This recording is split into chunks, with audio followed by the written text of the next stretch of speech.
اعوذ باللہ من الشیطان الرجیم بسم اللہ الرحمن الرحیم الحمد للہ رب العالمین الصلاة والسلام على اشرف الانبیاء والمرسلین وخاتم النبیین بالقاسم محمد ولعنة الله على أعدائهم أجمعين وغاصب حقوقهم ومنكر فضائلهم أما بعد فقد قال رسول الله صلى الله عليه وآله وسلم زينوا مجالسكم بذكر علي بن أبي طالب لأن ذكره ذكري وذكري ذكر الله وذكر الله بعد صلوات محمد وعلى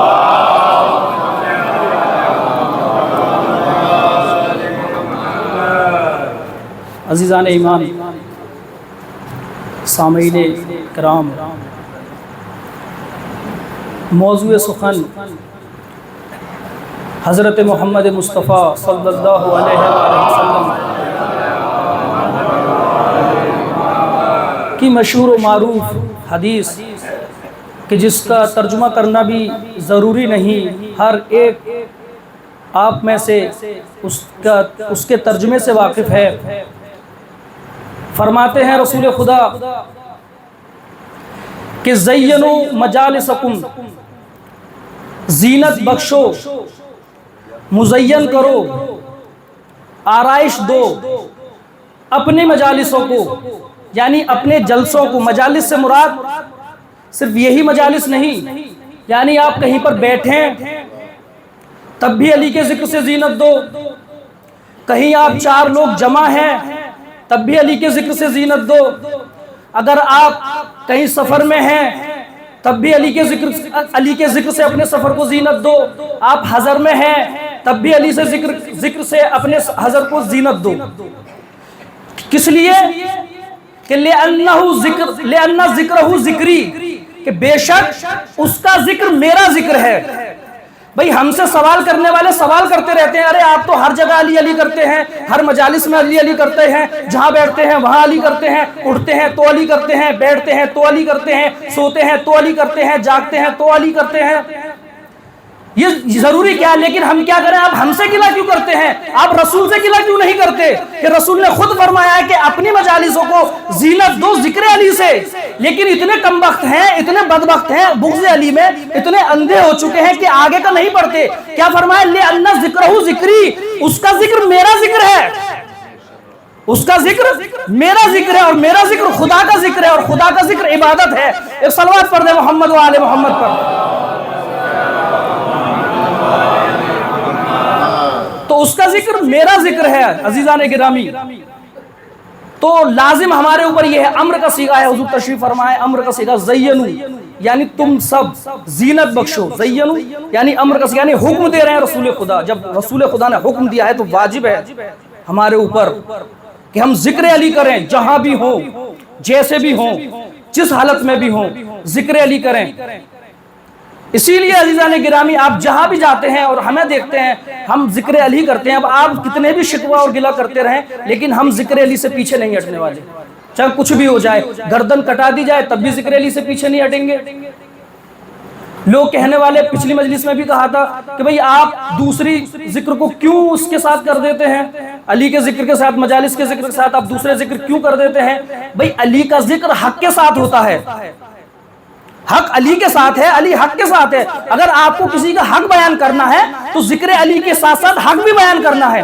اگر کہیں ظلم ہو رہا ہے تو آپ ظلم بیان کرو، کہیں پر اگر کوئی کسی کے ساتھ بھی ظلم کر رہا ہے تو عزیزان گرامی رسول خدا نے فرمایا، اسی لیے ہم ہر جگہ کہتے ہیں ذکر علی عبادت۔ کبھی رسول نے کہا ذکر علی عبادت، علی کا ذکر عبادت ہے، کبھی کہا علی کے چہرے کی طرف دیکھنا عبادت ہے، کبھی کہا انا و علی من نور واحد، میں اور علی ایک نور سے ہیں، کبھی کہا من کنت مولا فہذا علی مولا، جس کا میں مولا ہوں اس کے علی مولا ہے، جس کے میں مولا ہوں اس کے علی مولا ہے۔ عزیزان گرامی یہ ذکر کرتے کیوں ہیں ہم؟ کیونکہ اس ذکر کی فضیلت تمام عبادت ثقلین پر بھاری ہے۔ کیا فرمایا رسول خدا نے؟ ضربت علی ضربت علی یوم الخندق افضل من عبادت الثقلین، علی کی ایک ضربت ثقلین کی عبادتوں پہ بھاری ہے۔ عزیزان گرامی، جس کی ضربت عبادت ثقلین کی عبادت پر بھاری ہو، اس کا ذکر کیوں کرنا عبادت ہو، اس کا ذکر کیوں کرنا عبادت ہو۔ اور علی، یہ ہمارا عقیدہ یہ ہے عزیزان گرامی کہ علی بعد نبی، بعد خدا، بعد نبی، تمام مخلوقات سے افضل ہے۔ علی، اس میں کوئی مبالغہ نہیں ہے اور نہ ہی اس میں کوئی گڑی ہوئی روایت ہے۔ لوگوں نے بتا دیا کہ یہ گڑی ہوئی روایت ہے، لیکن گڑی ہوئی روایت نہیں ہے عزیزان گرامی۔ یہ ہمارا عقیدہ اور حقیقت یہی ہے کہ علی کا ذکر، اور علی بعد نبی اور خدا تمام مخلوقات سے افضل ہے۔ دلیل خود رسول مولا علی علیہ السلام نے فرمایا، آنے والا آتا ہے، کیا کہتا ہے؟ نام ہے ساسا۔ آنے والا سوال کرتا ہے مولا سے، مولا من افضل، انتا ام آدم؟ اے علی، آپ افضل ہیں یا آدم؟ امام علی علیہ السلام فرماتے ہیں، تزکیۃ المرء لنفسہ قبیح، یعنی مرد کا اپنی زبان سے اپنا تذکرہ کرنا، اپنی بڑھائی کرنا، یہ قبیح شمار ہوتا ہے۔ یعنی انسان کے اندر انا نہیں آنی چاہیے، انا نہیں آنی چاہیے۔ یعنی مولا بتانا یہ چاہ رہے ہیں کہ تمہارے اندر کتنی بھی فضیلت ہو، کبھی انا کا تذکر، انا کا لفظ بھی اپنی زبان پہ نہ لانا۔ میں جب پنجم میں تھا، میں ایک واقعہ آپ کے ساتھ بیان کرتا ہوں، پنجم میں تھا میں، تو چھوٹی کربلا کی تعمیر ہو رہی تھی، تو مرحوم و مغفور جناب امین حیدر صاحب وہاں موجود تھے، تو وہ ایک واقعہ بیان کر رہے، تو مجھے یاد آ گیا تو میں بیان کرتا چلوں۔ تو انہوں نے ایک واقعہ بیان کیا ہم سے، تو ہم کئی لڑکے بیٹھے ہوئے تھے، تو وہاں پہ بیان کرنے لگے کہ خدا نے انا کسی کی نہیں رکھی، کسی کی بھی، کوئی بھی ہو، نبی ہو، کوئی بھی ہو۔ جناب سلیمان جب کہنے لگے کہ میں نکل رہا ہوں معائنے کے لیے، یعنی میں دیکھنا چاہتا ہوں اپنی رعایا کو کہ کس طرح سے، اور میرا حکم یہ ہے کہ جب میں نکلوں تو کوئی بھی میرے سامنے نہ آئے، کوئی بھی میرے سامنے نہ آئے۔ آنے والا آ گیا، کہنے لگا چلو بلاوا آیا ہے۔ اب وہ کہنے لگے یہ کون آ گیا کہ جب میں نے کہہ دیا کہ کوئی بھی سامنے نہ آئے، تم کیسے آ گئے؟ کہنے والا کہتا میں تو وہ ہوں جو کسی کی اجازت نہیں لیتا، میں تو وہ ہوں جو کسی کی اجازت نہیں لیتا۔ کہ کون؟ کہ ملک الموت۔ کہ اچھا بیٹھ جاؤں؟ کہ نہیں بیٹھنا نہیں ہے۔ اچھا کھڑے رہوں؟ کہ نہیں کھڑے بھی نہیں رہے، یہیں جس حالت میں ہو، جیسی حالت میں ہو چلو۔ کہ سائے میں آ جاؤں؟ کہ نہیں، بالکل نہیں، کہ مجھے کسی کی اجازت نہیں ہے، بالکل جیسے ہو ویسے چلو۔ روح قبض کر لی، لوگوں نے سمجھا کہ ابھی بھی معائنہ کر رہے ہیں، کوئی سامنے نہیں آتا۔ خدا نے دیمک پیدا کی عصے میں، اور جب عصے میں دیمک پیدا کی، اور دیمک نے جب عصے کو کھا لیا، اور جب عصا ٹوٹا اور جب گرے ہیں، تب پتہ چلا کہ روح پرواز کر گئی۔ تو خدا نے انا کسی کی نہ رکھی۔ اچھا عزیزان گرامی، جو آیا تھا اس نے بھی انا کی، اس نے بھی کہا کہ میں تو وہ ہوں کہ جو کسی کے سامنے نہیں جاتا، کسی سے اجازت نہیں طلب، کسی سے اجازت نہیں لیتا۔ خدا نے کہا کہ اچھا تو بھی انا کرتا ہے، چل در سیدہ پر۔ جب در سیدہ پہ پہنچے گا تو اجازت طلب کرے گا، اجازت طلب کرے گا۔ شہزادی نے پوچھا اے بابا یہ کون ہے؟ کہ بیٹا یہ تو وہ ہے کہ جو کسی کی اجازت نہیں لیتا، لیکن یہ تیرے در کا شرف ہے کہ اس کو بھی اجازت طلب کرنی پڑ رہی ہے۔ ایک صلوات پڑھ دے محمد و آل محمد پر۔ میں کسی کی اجازت نہیں دیتا، انا خدا کسی کی نہیں رکھتا۔ تو امام نے بھی فرمایا کہ انا، اپنی تعریف اپنے منہ سے کرنا، یہ مرد کے لیے قبیح شمار ہوتا ہے، لیکن قرآن ہی میں ہے کہ جو ہم نے تمہیں نعمتیں دی ہیں ان کو بیان کرو۔ اسی لیے میں بیان کر رہا ہوں کہ مجھے خدا نے کس کس سے افضل بنایا۔ کہا انا افضل، کہ میں افضل ہوں۔ فوراً سوال کرنے والے نے کہہ دیا کیوں کر آپ افضل ہیں؟ کہ ساسا، قرآن کی آیت ہے، جب خدا نے کہا جناب آدم سے لا تقربا ھذہ الشجر، اے آدم اس شجر کے قریب نہ جانا، فتکون من الظالمین، اگر اس شجر کے قریب گئے تو ظالمین میں قرار دیے جاؤ گے، گمراہ قرار دیے جاؤ گے۔ ایک مرتبہ فوراً پوچھا، جناب امیر مومنین نے پوچھا اے ساسا تمہیں معلوم ہے یہ کس کا درخت تھا، کس چیز کا درخت تھا؟ فوراً ہاتھوں کو جوڑ لیا کہ مجھے نہیں معلوم، آپ ہی بتا دیجئے۔ فرمانے لگے اے ساسا یہ گندم کا درخت تھا، یہ گندم کا درخت تھا۔ خدا نے منع کیا، لیکن جناب آدم اپنے آپ کو روک نہیں پائے اور قریب چلے گئے، جنت سے نکال دیے گئے۔ اے ساسا مجھے خدا نے منع نہیں کیا، مجھے خدا نے گیہوں یوز استعمال کرنے سے منع نہیں کیا، لیکن میں نے پوری زندگی جو پہ بشر کر دی، گیہوں پر بسر نہیں کی۔ میں نے پوری زندگی جو میں بسر کر دی، اسی لیے ساتھ ساتھ میں آدم سے افضل ہوں۔ فوراً سوال کیا آپ افضل ہیں یا جناب ابراہیم یا جناب نوح؟ فرمایا کہ میں افضل ہوں۔ کہ کس طرح سے؟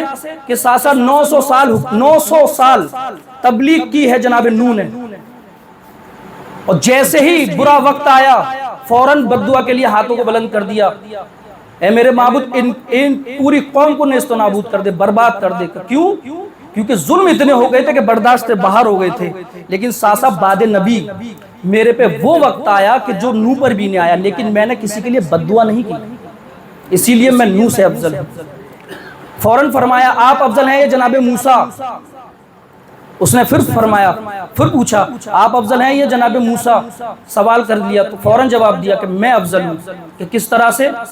کہ ساسا جب جناب موسیٰ کو خدا نے حکم دیا کہ جاؤ اور موسیٰ کو تبلیغ کرو اور وحدانیت کی طرف اس کو متوجہ کراؤ، کیونکہ خدا کا دعویٰ کر رہا ہے، ظالم ہو گیا، خدائی کا دعویٰ کر رہا ہے، تو جناب موسیٰ نے فوراً کیا کہا؟ اے میرے معبود میں نے اس کے ایک آدمی کو قتل کر دیا ہے، فَأَخَافُ يَقْتُلُونِي، تو مجھے خوف ہے کہ کہیں مجھے وہ قتل نہ کر دے۔ اے صاحب جناب موسیٰ کی حیبت سب سے زیادہ مشہور تھی، نبیوں میں سب سے زیادہ حیبت اگر کسی کی مشہور ہے تو وہ جناب موسیٰ کی ہے۔ لیکن ساسا جب ان سے خدا نے کہا کہ جاؤ فرعون سے تبلیغ کرو، تو ایک دم سے کہنے لگے اے میرے معبود میں نے کیونکہ ایک ظالم کو قتل کر دیا ہے، مجھے اس کا خوف ہے، کہیں مجھے اس خوف میں مجھے اس کے بدلے میں کہیں قتل نہ کر دے، تو اسی لیے دعا کری اے میرے معبود میرے ساتھ میرے بھائی کو بھیج دے تاکہ میری پشت مضبوط ہو جائے۔ لیکن ساسا جب جناب رسول خدا نے اور جناب رسول خدا نے مجھ سے کہا کہ جاؤ علی اور مکے میں تبلیغ برات کر دو، تو ساسا ایسا مدینے میں کوئی نہ تھا کہ جس کے گھرانے میں سے کوئی میرے ہاتھوں کے ذریعے قتل نہ ہو۔ کسی کا بابا میرے ہاتھوں کے ذریعے قتل ہوا، کسی کا بھائی میرے ہاتھوں کے ذریعے قتل ہوا، کسی کا باپ میرے ہاتھوں کے ذریعے قتل ہوا، کسی کا بھائی میرے ہاتھوں کے ذریعے قتل ہوا۔ لیکن ساسا آپ تمہیں پتا ہے مکہ ایک وادی ہے، جب میں مکے کی وادی سے اترنے لگا تو سارے کفار مشرکین، سارے کفار مکے میں جمع ہو گئے، اور جمع ہونے کے بعد کہا کہ دیکھو وہ علی آ رہا ہے، ارے یہی تو تمہارے بھائی کا قاتل ہے، یہ علی آ رہا ہے یہی تو تمہارے بیٹے کا قاتل ہے، یہ علی آ رہا ہے یہی تو تمہارے بابا کا قاتل ہے۔ ساسا لیکن میرے دل میں ذرہ برابر خوف نہ تھا۔ میں گیا اور مکے میں جانے کے بعد میں نے اعلان برات کیا اور کہا مکے والوں تم نجس ہو، مکہ خالی کر دو، تم نجس ہو، مکہ خالی کر دو۔ ایک مرتبہ میں اعلان برات کرنے کے بعد جیسے ہی مکے سے نیچے آیا تو مجھے دیکھ کے مکے والے اس طرح سے راستہ دینے لگے جیسے شیر کے آنے پر بکریاں کچھار سے غائب ہو جاتی ہیں۔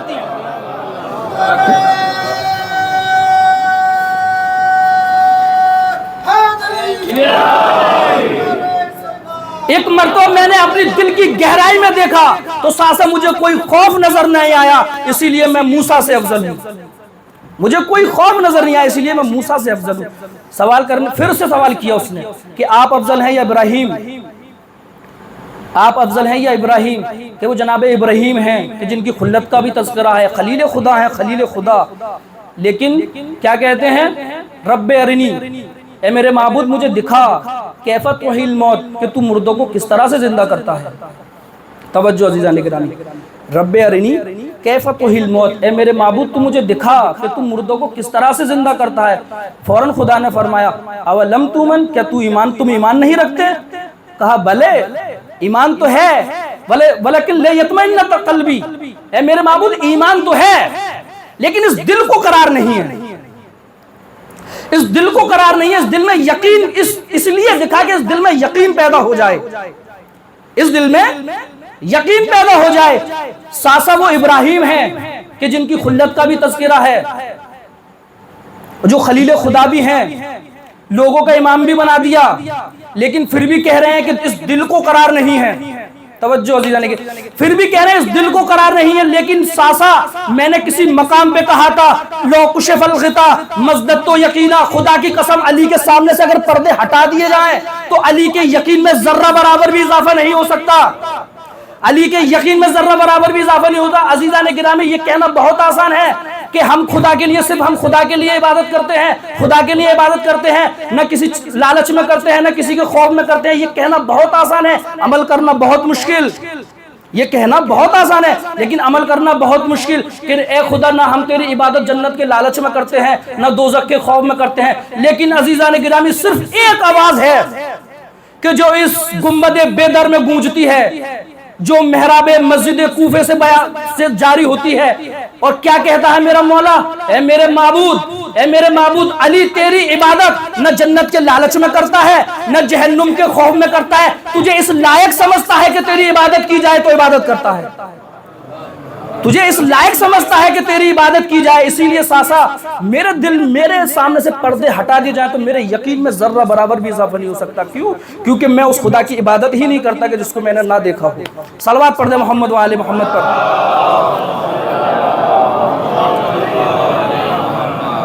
ساسا اسی لیے میں ابراہیم سے افضل ہوں. پھر فرمایا کہ آپ افضل ہیں جناب عیسیٰ. کہنے لگے کہ میں افضل ہوں. کہ کس طرح سے یا علی؟ کہنے لگے ساسا کہ جب جناب عیسیٰ کی وقت ولادت قریب آیا تو جناب مریم بیت المقدس کے اندر تھی, باہر نہیں تھی.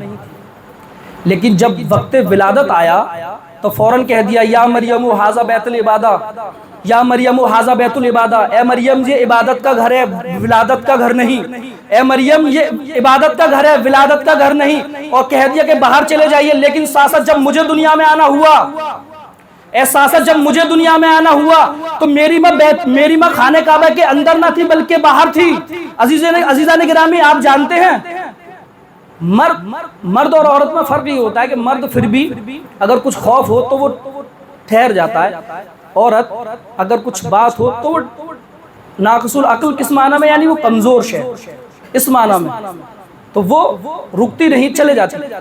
لیکن عزیزان گرامی آپ یقین سے بتائیں کہ کسی گھر کے نزدیک آپ ہوں, کوئی بھی ہم میں سے, مجھ میں سے, آپ میں سے کوئی بھی, اور اچانک سے گھر کے پاس کھڑے ہوں, دیوار شک ہونے لگی, رکیں گے جب بھاگ جائیں گے, زیادہ تب تو بھاگی جائیں گے کہ یہ کیا ہونے لگا. لیکن عزیزان گرامی یہ فاطمہ بنت اسد جب در شک ہوا ہے نا, دروازے سے نہیں گئی ہیں. کہنے والا کہہ دیتا اگر چابی ہے آپ کے پاس تو آپ تو متولی ہیں, تالا کھولا اور چلے گئے. تو شک ہوا, دیوار شک ہوئی, لیکن فاطمہ بنت اسد پیچھے نہیں ہٹی ہیں بلکہ داخل ہوئی ہیں. پیچھے کیسے ہٹ جائیں, علی کی جو ماں ہے,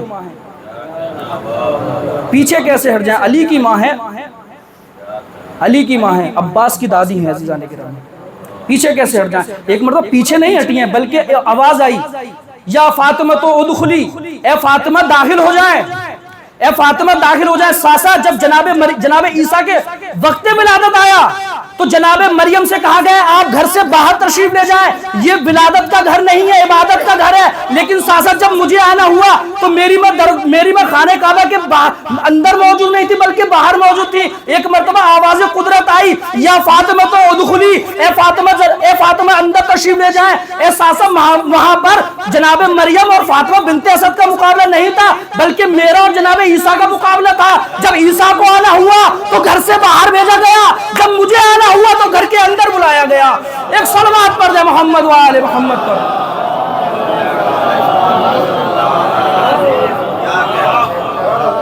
جب مجھے آنا ہوا تو مجھے گھر کے اندر, میری ماں کو گھر کے اندر بلایا گیا. عزیزان گرامی اسی لیے میں جناب عیسیٰ سے افضل ہوں.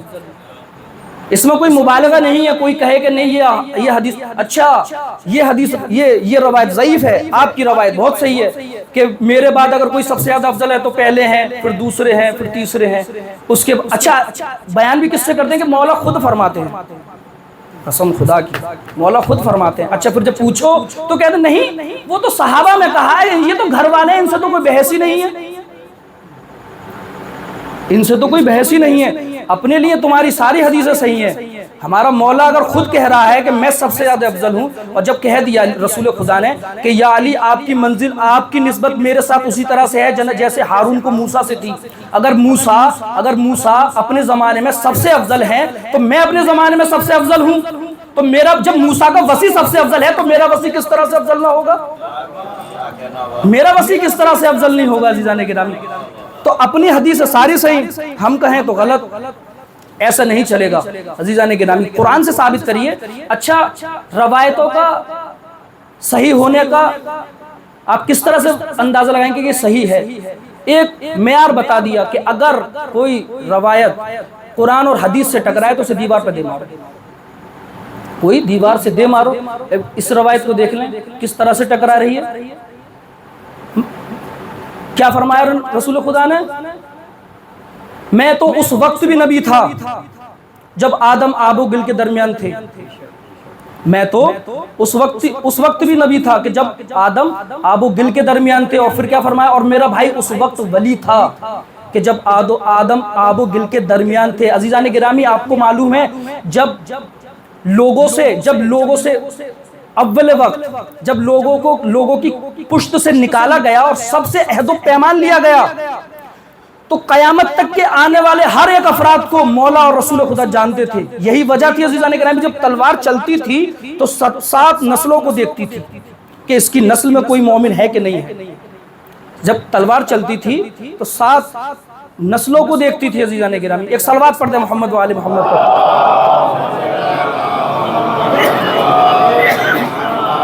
تو علی بعد نبی خدا ہر ایک مخلوق سے افضل عزیزان گرامی، ہر ایک ضربت علی یوم الخندق، جب علی کی ضربت سب سے افضل ہے۔ اور علی کی فضیلت کیا کیا ہے عزیزان گرامی؟ زینوا مجالسکم، کیونکہ اپنی مجالسوں کو زینت بخشو علی کے ذکر سے، اور علی کا ذکر ہو۔ کبھی میں نے جنگ نہیں پڑھی، ایک واقعہ بیان ہو پھر آپ کی زحمت تمام، کہ جنگ خیبر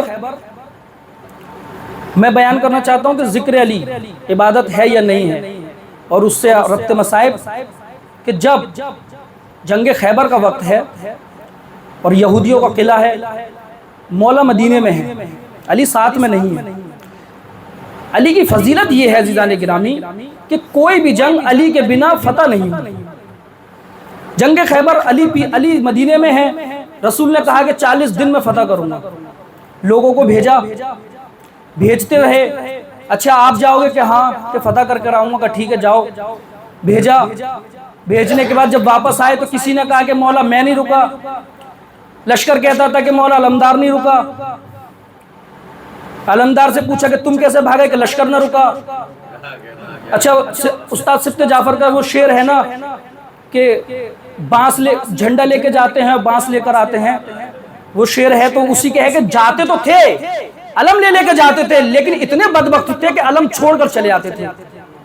علم پانے کی تمنا بہت تھی اس وقت، لیکن آج علم کو دیکھتے ہیں تو کہتے کہ نکاح ٹوٹ جائے گا۔ علم اس رات بھر نہیں سوئے ہیں جب کہا رسول نے کہ کل میں علم اس کو دوں گا، لوطین رائتن غدن، میں علم کل اس کو دوں گا کہ جو کرار ہوگا، جو بڑھ بڑھ کر حملہ کرنے والا ہوگا، فرارن غیر فرارن جو فرار نہیں ہوگا، یعنی کل میں علم اس مرد کو دوں گا۔ اچھا رسول خدا نے مرد کا ہی لفظ کیوں استعمال کر لیا؟ لوطین رائتن رجلن، میں علم اس کو دوں گا کہ جو مرد ہوگا۔ لے کے جاتے تھے، بھاگ کر آتے تھے، ایک مرتبہ کہا کہ کل میں علم اس کو دوں گا کہ جو مرد ہوگا اور جو بڑھ بڑھ کر حملہ کرنے والا ہوگا اور فرار نہیں ہوگا۔ اب صحابہ کہتے ہیں کہ اس رات ہمیں جتنی بے چینی اس رات ہوئی اس سے پہلے کبھی نہیں ہوئی۔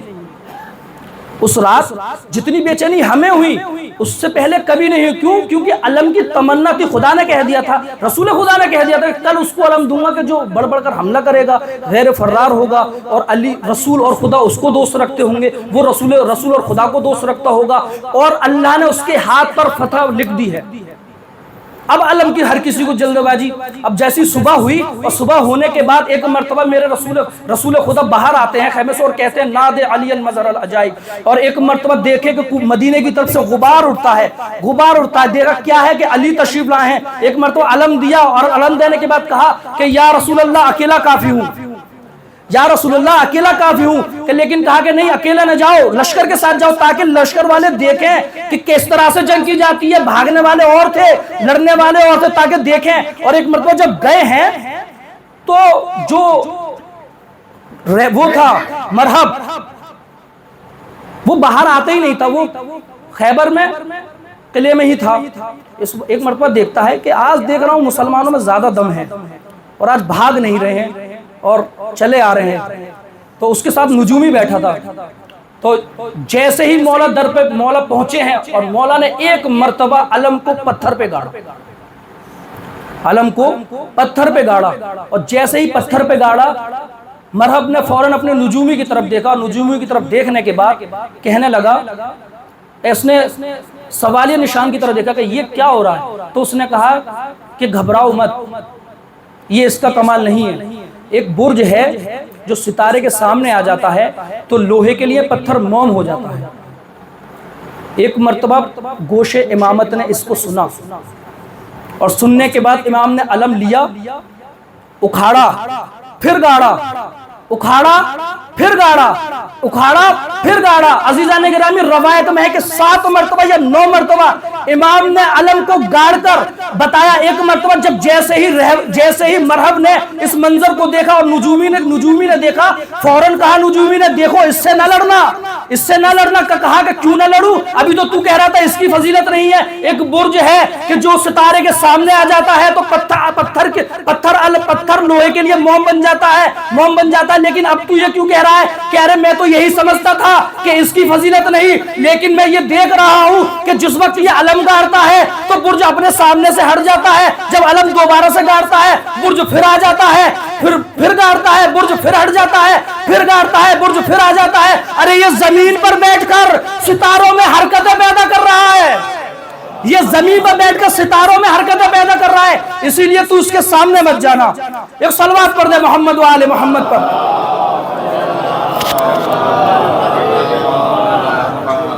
تو علم، عزیزان گرامی، علم پانے کی تمنا بہت تھی. کسی شاعر نے کہا تھا کہ علم کسی نے کسی کو دیا تھا خیبر میں، وہ دن اور آج کا دن اب علم ہمارا ہے. تو ہمارے عالم دین نے کہا تھا آپ یہ کیوں کہتے ہیں کہ علم کسی نے کسی کو دیا تھا خیبر میں؟ یہ کیوں نہیں کہتے کہ علم نبی نے علی کو دیا تھا خیبر میں؟ وہ دن اور آج کا دن اب علم ہمارا ہے، وہ دن اور آج کا دن اب علم ہمارا ہے. عزیزان گرامی یہ علم کی تاریخ بہت پرانی ہے. یہ علم ہر جگہ رہا، یہ خیبر میں بھی تھا، خندق میں بھی تھا، اول اسلام میں بھی تھا. لیکن عزیزان گرامی یہ علم ہر کوئی تھا. اس علم کے علم بردار علی بھی تھے، جناب حمزہ بھی تھے، علی بھی تھے. لیکن عزیزان گرامی یہ علم جب سے دست عباس میں آیا، لیکن ہم اس علم کو کہتے کیوں ہیں علم عباس؟ علم تو یہ تاریخ اسلام کا علم ہے، اسلام کا علم ہے، لیکن ہم اس علم کو علم عباس کہتے کیوں ہیں؟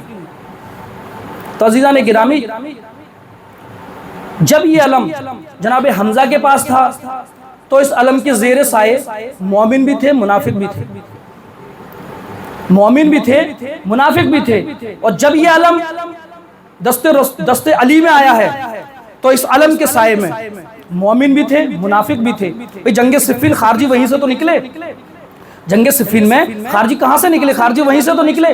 تو علی عزیزان گرامی جب یہ علم مولا علی کے پاس تھا تو اس علم کے زیر سائے مومن بھی تھے، منافق بھی تھے، مومن بھی تھے، منافق بھی تھے، مومن بھی تھے، منافق بھی تھے. لیکن عزیزان گرامی جب یہ علم دست عباس میں آیا ہے، خدا کی قسم جب یہ علم دست عباس میں آیا تو اس علم کے زیر سائے وہ خالص مجمع جمع ہوا کہ جن کے اندر نفاق کا کوئی گزر نہ تھا، وہ سب کے سب اپنے اندر کامل العلم تھے، کامل الایمان تھے. اسی لیے تو مولا امام حسین علیہ السلام نے فرمایا اے نانا جیسے صحابی مجھے ملے نہ میرے بھائی حسن کو ملے، نہ میرے بابا علی کو ملے، نہ میرے نانا کو ملے. یعنی اس علم کے زیر سائے جو بھی مجمع آیا عزیزان گرامی، جو بھی مجمع آیا اتنا کامل العلم تھا. شہزادی نے کہہ دیا بھیا آپ نے اپنے لشکر کو آزمایا ہے یا نہیں ہے؟ ہائے عزیزان گرامی سن لیا، سننے والے نے سن لیا، فوراً جمع کیا سب کو. ارے تم کیا دیکھتے ہو؟ تم یہاں خاموش بیٹھے ہو؟ ارے علی کی بیٹی کو ہم پر یقین نہیں ہے، علی کی بیٹی کو ہم پر یقین نہیں ہے. فوراً سامنے آ کر کہے مولا یہ تلوار ہے، گردن کاٹ دیجئے، یہ تلوار ہے، گردن کاٹ دیجئے. خدا کی قسم اگر 70 مرتبہ قتل بھی کر دیے جائیں اور پھر زندہ کیے جائیں تب بھی آپ کی نصرت سے پیچھے نہ ہٹیں گے. عزیزان گرامی آپ کی نصرت سے پیچھے نہیں ہٹیں گے. مولانا شب عاشور کہہ دیا کہ جس کو جانا ہے جائے، جنت کی ضمانت میں دیتا ہوں. مولا نے ضمانت دے دی ہے، حسین نے ضمانت دیتی ہے. جس کے صرف جھولے سے فطرس کو پر مل جائیں، جسم سے نہیں عزیزان گرامی، صرف جھولے سے فطرس کو پر مل جائے، اس حسین نے کہہ دیا کہ جو سفینۃ النجات ہے، جو مصباح الہدیٰ ہے، اس حسین نے کہہ دیا کہ جاؤ، جنت کی ضمانت میں دیتا ہوں، جس کو جانا ہے وہ چلا جائے۔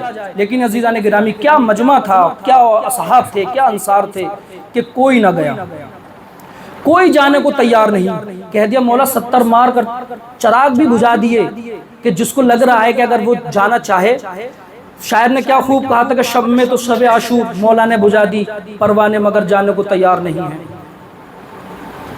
کہ کوئی نہیں جائے گا، کوئی بھی نہیں جائے گا۔ عزیزان گرامی جس کے اصحاب اس طرح سے تھے، اس کے بھائی، اس کے بیٹے، اچھا ایسے اصحاب کا جانے کا کیسے نہ غم کرے؟ جب ایسے اصحاب چلے گئے، عباس جیسا اگر بھائی چلا جائے، اکبر جیسا بیٹا چلا جائے، عزیزان گرامی آپ جانتے ہیں کہ سب سے زیادہ پیاسا کربلا میں کون ہے؟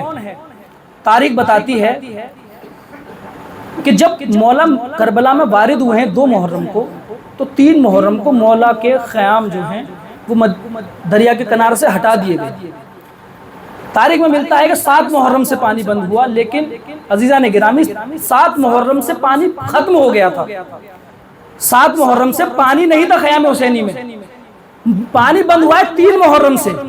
7 محرم تک آتے آتے پانی ختم ہو گیا ہے۔ عزیزان گرامی جب پانی ختم ہونے لگتا ہے اور جب لگتا ہے کہ کہیں سے کوئی امید نہیں ہے کہ کہیں سے کچھ آئے گا، تو ہوتا یہ ہے کہ جو گھر میں سب سے بڑا ہوتا ہے وہ پہلے سب سے بچوں کو دیتا ہے، پھر اس سے بڑے کو دیتا ہے، پھر اس سے بڑے کو دیتا ہے، آخر میں سب سے کم خود استعمال کرتا ہے۔ کیوں؟ کیونکہ وہ سب سے بڑا ہے۔ لیکن اگر کوئی امام ہو اور وہ بھی حسین جیسا، تو وہ کس طرح سے پانی پیے گا عزیزان گرامی؟ تو یاد رکھیے یہی وجہ تھی عزیزان گرامی، یہی وجہ تھی۔ آپ سمجھتے ہیں کہ عباس کے بازو کٹ جائیں اور حسین اکبر پانی مانگے؟ آپ سمجھتے ہیں کہ حسین عباس کے بازو کٹ جائیں اور اکبر پانی مانگے؟ آپ سمجھتے ہیں کہ قاسم کا لاشا پامال ہو جائے، اکبر پانی مانگے؟ آپ سمجھتے ہیں کہ اونو محمد کے لاشیں پامال ہو جائیں اور اکبر پانی مانگے؟ نہیں عزیزان گرامی، یہ وجہ نہیں تھی۔ وجہ صرف اتنی تھی کہ اکبر جب واپس آئے جنگ سے، کہا اے بابا پیاس کی شدت مارے ڈالتی ہے، پیاس کی شدت مارے ڈالتی ہے، اگر تھوڑا سا پانی مل جائے تو میں ان ظالموں کو بتا دوں کہ میں جنگ کسے کہتے ہیں اور جنگ کس طرح سے کرتے ہیں۔ ایک مرتبہ میرا مولا فرماتا ہے اے بیٹا اب تو نانا ہی سیراب کریں گے، لیکن اگر تم کو اتنی ہی پیاس ہے تو میرے دہن میں اپنی زبان دے دو، میرے دہن میں اپنی زبان دے دو، تھوڑا سا شاید تمہیں راحت مل جائے۔ ایک مرتبہ جیسی اکبر نے زبان کو دہن میں مبارک حسین میں دیا، فوراً زبان کو کھینچ لیا۔